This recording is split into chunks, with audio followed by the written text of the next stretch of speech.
in the beginning, when I first came to you to start working on my money problem, I was really embarrassed. I was really embarrassed. I had lost relationships over money. I had lost girlfriends over money. I had embarrassed myself in front of my friends over money.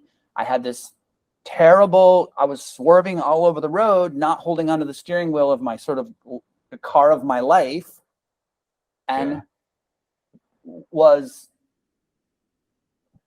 just living from fear moment to fear moment to fear moment to fear moment around money. And you showed me that it didn't have to be that way. Right. And I remember that you were overwhelmed and you had a hard time facing things. Yes. Right. Yes. So we broke it down to basic steps, small things you could do. And I remember even chunking those small things down to even smaller things so that there was something where you could experience some progress and some sense of relief and control over the situation. Yes. So for me now, there's this thing I think of as kind of like a reboot where so the work was centered around this spreadsheet, and we would go in and we would fill this spreadsheet out. Mm-hmm. And I remember this moment of having filled the spreadsheet out with all my costs, and you kind of turned to me and you said, okay, so you're actually spending more than you make. Yeah. Every month. And we need to look at that. Right. And so that was a moment. There was another moment where you're like, so you're spending more than a typical car payment on Uber every month. Right. All right. I remember that. Or you are spending, there was another one that I was spending hundreds and hundreds and hundreds of dollars on takeout. Right. And you were like, so you're spending almost like $400 or $500 a month on takeout. Yeah. That's more than a grocery budget or the same as a grocery budget. Sure. Like, what's up, basically. Right. Yeah. And I remember it being more like 600 to 700. and it was, right. And I was like, the answer is that some people actually make it all work on about that much, that all of their food expenses were about that much. I remember. Yeah.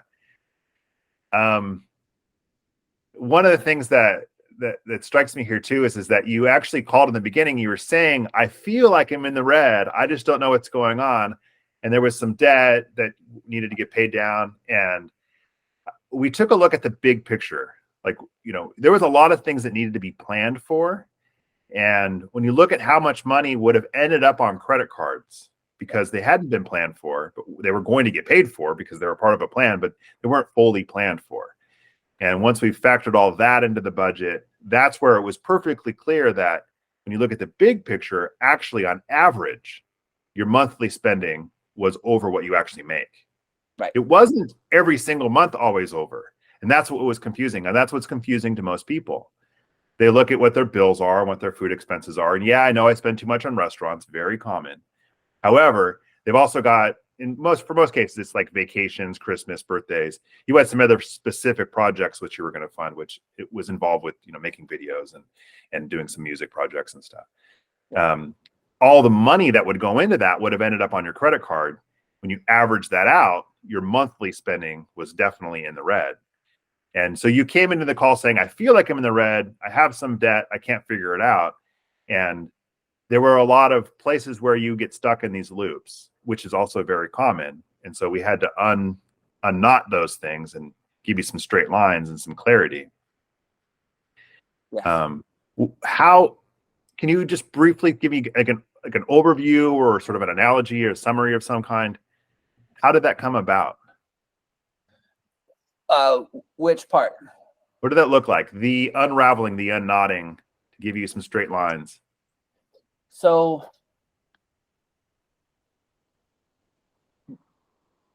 for me, the thing that was really hard to get through was the emotional part of how it felt to look at the truth of what I was spending on Uber and what I was spending on takeout, not like groceries, like ordering a $30, $40 meal. That's why I tried to make you feel guilty and ashamed every time we spoke. Just push that, beat you up. That's the method, ultimately, obviously. So getting through those feelings Right. and realizing that it's not everybody feels that way. Like everybody has some version of those feelings. Yeah, to some extent. Right. Yeah. People have shame and Right. guilt around it. Yeah. Lots of conflicts. Yeah. Sacrifices essentially need to be made, and who gets sacrificed, what gets sacrificed. Yes. And how am I going to be okay if I have to sacrifice? And for me, what I realized was the relief of knowing what was going on with my money was far greater than the discomfort of any sacrifice. And I'm about to do it again. Like my life changed a lot in the last year, and I'm just starting the reboot, and we'll go in and work, and I'll have to look at some sacrifices. I can already see some coming, and I'm like, okay, but now I know what it's like to feel in control, and that's the best part. There's a thing when you were talking about the credit card, there's this thing I want to say that for me is really it's like a technical thing. Every dollar you put on your credit card is actually a dollar plus whatever the interest rate is. Mm-hmm. And I learned that, and I know that's sort of like economics 101, it's compound interest 101, but I see all of it through that lens now. And even the way your credit card balance is displayed to you in your bank thing, it's displayed as a positive value, which I think is a bit of a trick. It should be a negative value. But this idea that every time you put something on a credit card, it's actually this amount of money, you're paying this amount of money plus whatever the interest is for the convenience of being able to buy something right now. Right. And to look very closely at the convenience of being able to buy something right now is usually about emotions. It's not necessarily about really needing that thing right now. Sometimes it is, but there are plenty of times where it's not. I don't need a guitar right now. I want a guitar right now. Or a hamburger, for instance. I mean, this is often what's happening. It's a hamburger, french fries, and a beer, and the credit card's convenient. And many times it's not even because we don't have the money in the account. We just don't want to cause conflicts with that actual bank account and bills that need to be paid out of it and all that stuff. So the credit card allows me to do it now. The problem is it's not being taken care of efficiently. That money's not transferring. It's not part of a bigger plan. And so money ends up sitting in the credit card and building up over time with interest. Right. And those are expensive hamburgers. Those are more expensive hamburgers. Yeah. When you look at what that hamburger really cost you, you do all the interest and you're like, oh, that's actually $100 hamburger now.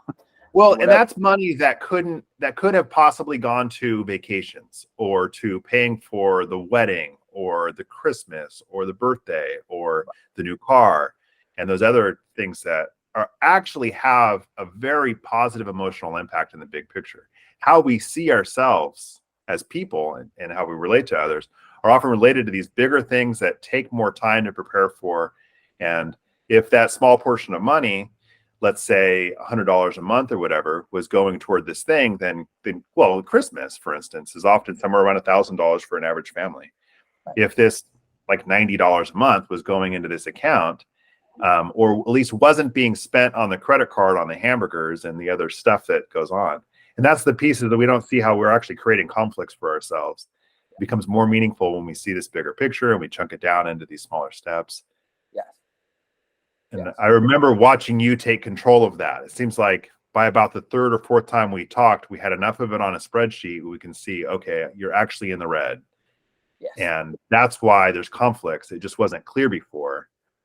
And this whole other approach started to happen. And then you paid off your credit cards actually surprisingly fast. And your credit score went from like to this highest it's ever been, I think. And that meant a lot to me. That meant a lot to me to be like way up in the high 750, 780, approaching 800. I think I kissed like in the 790s at one point, and then it's kind of floated around there.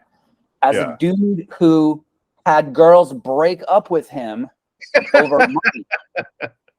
I remember Right. years ago being in this place. I couldn't even buy a beer. I don't drink beer anymore, but I was out with a friend, this guy named Colin, who we're still friends, and he had to buy my beer on more than one occasion. Right. Like, I felt so lame.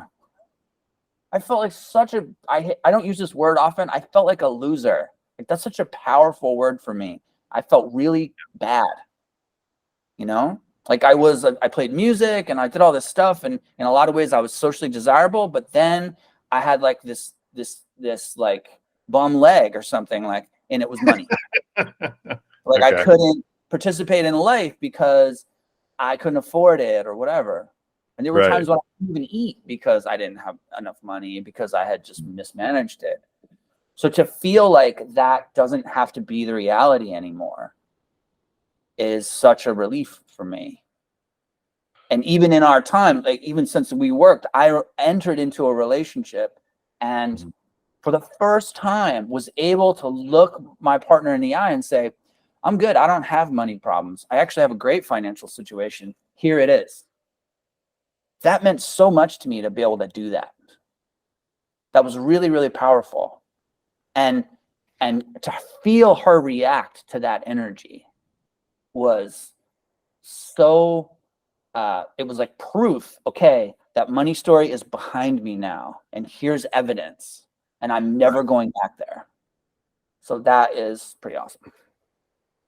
That's incredible. We all need that kind of proof, those symbols, Yeah. those road marks, so to speak, or milestones. Um, Yeah. and it only happens after you put in the work, step by step, Yeah. which obviously you've done. Yeah. I Yeah. You got really to get your money from it. appreciate hearing this from you and being able to get this kind of summarized in the way that you're sharing with me at this time.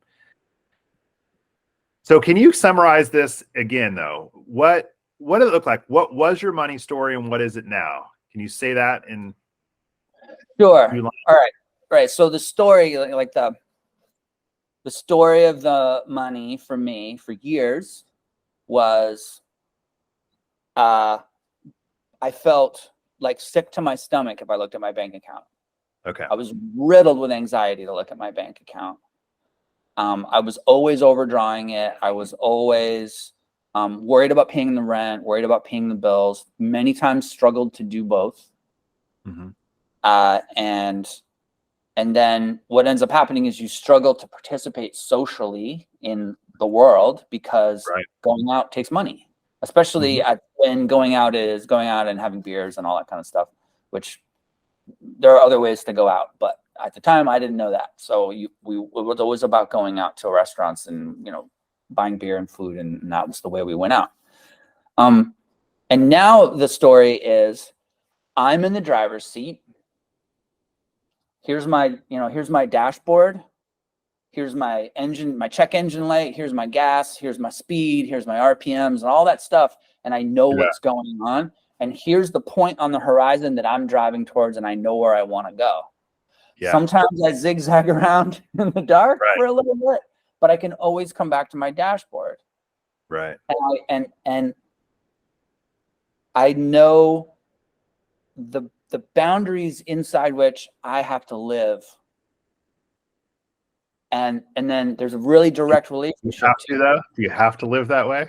Or is that something you choose to do? good point. I choose. I do. Right. I choose to live inside this set of boundaries because I don't like what it feels like to be in that, emotional desert of I don't have any money and I'm freaking out. That unhinges me pretty fast. I hate that feeling. I don't ever want to go back there. So Yeah. now it's the story is I'm in control of what's going on. And even if things get rough, and they certainly have been since I changed the story, I've been very challenged in my life. But there's this North Star of, okay, I have a framework to view this through that is going to carry me. And it's based on me trusting myself and showing up for myself. It's not about the outside world, fixing my problem for me. It's me fixing my problem for me. Do you remember the GPS analogy? You actually kind of walked through it. You talked about the dashboard and having a place on the map. And if Yeah. you get off track, you Yeah. can get back on track again. That's essentially, you're more or Yeah. less describing. You didn't say GPS, but that's what I used to say that a lot. And essentially, once we know where we're going, then we can route a map to get there. We can have a route on the map to get there. Yes. However, if you're going in any distance that's long, if you go from one state to another or across the country, for instance, inevitably you're going to change the route along the way. You may stop to get some food, for instance, a rest stop here or there, take a detour for one reason or another. And GPS knows where you're at so that it can always reroute. And that's what budgeting really is being able to track where you're at so that you can reroute. In order to be able to do this well, we need to know where we're going over the long run. So that's why we want to map out, for instance, those big special events across the year, those what we call irregular expenses. And we anticipate things that are on the calendar already and other things that we would like to put on the calendar. Christmas, for instance, for most people is on the calendar, birthdays and other events are on the calendar. But then also you've got things like vacations, which are optional, or I want to buy a home, or I want to buy a car, which, you don't know when and where you can put it on the calendar. And that's what we need to do, is trying to map that out so we have a location we're headed toward. And then as life goes, gosh, I have a dental appointment. Look at this. I have to actually pay for, some dental work. Now there's several $100s that needs to get spent. So we get detoured. The price of milk is more expensive. Gasoline price is more expensive. Things will put us off course that are outside of our control. And if I can track where I'm at and I know what I want and where I'm going in the long run, then I can reroute and then create guidelines that I can choose to stick within and feel good about it. Right.